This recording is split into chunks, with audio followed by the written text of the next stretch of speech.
Hello, physics students. This is your guest instructor, Thor, the god of thunder. Today's date should be April 10th, I believe. The lesson for today is something called resistance. Like to resist. Resistance is something that's easy to understand. If you know what it means to resist, then you understand what electrical resistance is. Resistance is the hindrance, it's a big term, to the flow of charge.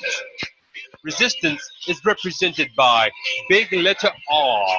R in our problems that we're going to do. Oh, what is this? Who's this ugly dude? Oh, he's so ugly, but I like the color of his lightning. It's green lightning. Anyway, the thing about resistance, it pushes back against the flow of electrons. It discourages. If voltage encourages for electrons to flow or current to flow, then resistance pushes back on it. It says, no, I don't want you to flow. Or at the very least, it's going to slow it down. Now, resistance, there's multiple parts of a circuit that creates resistance, the inability or the pushing back of flowing, the hindrance. Oh, that music is so loud, I'm tired of it. I can't understand how to stop it. But for example, the length of the wire can add to resistance. If you have a longer wire, then you have a longer pathway for the charges to flow, which creates more resistance. You have less flow. Oh, look at him. Oh, he is thick with two C's. Yes, look at that. Thickness of wire, I guess that's why that popped up.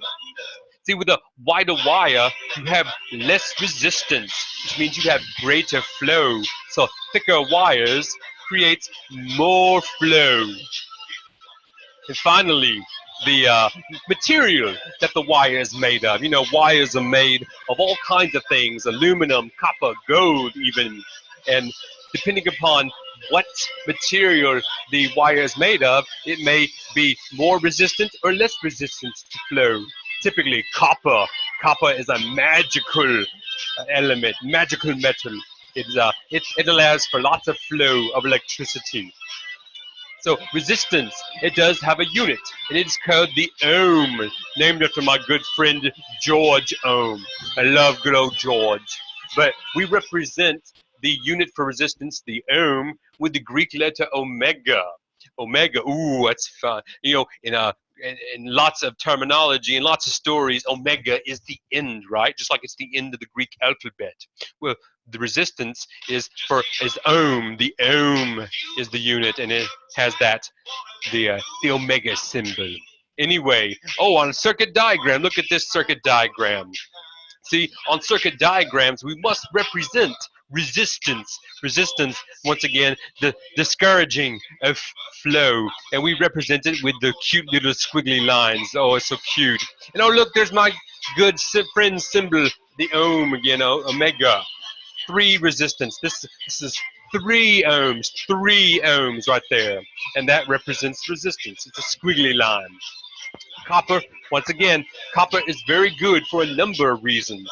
It offers some of the least resistance of metals, but it's also cheaper than some of the other metals. For example, gold is a great conductor, but gold is very expensive, even on Asgard. I can't hardly get gold. So, resistance. Oh, there's my good friend, Iron Man, who's really Tony Stark. And he's punching. Why is he punching that lamp, that light bulb? Maybe it's just resisting him, just like the light bulbs add resistance to any kind of circuit. Yeah, I think that's probably why he's doing that.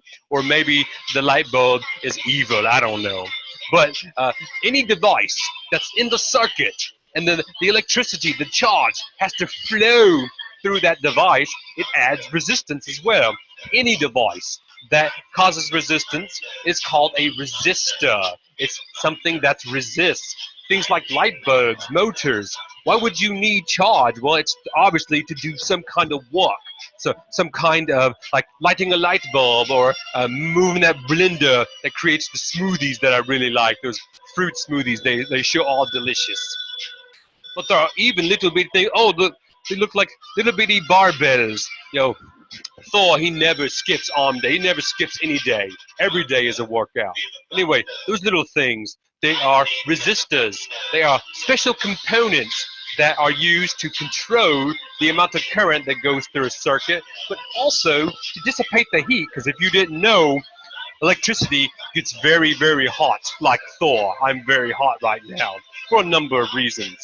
But we need that heat to go away, and that's what the resistor is for. It helps to suck up some of the heat and get rid of it. Like the fires of Muspelheim again. It's an awful place, that Muspelheim. But here we go. So let me turn this down. Yeah, the music's getting quite annoying now. I don't think I can do it anymore. But tomorrow we're going to cover this, the what we call the hydraulic analogy. It's going to be fantastic. I'm going to talk just about this on the next day. So until then, thank you for paying attention. Hopefully you're learning a lot here from Professor Thor. That's what I'm going to be called now, Professor Thor. Until then, I will talk to you later, and have a pleasant day, my good students.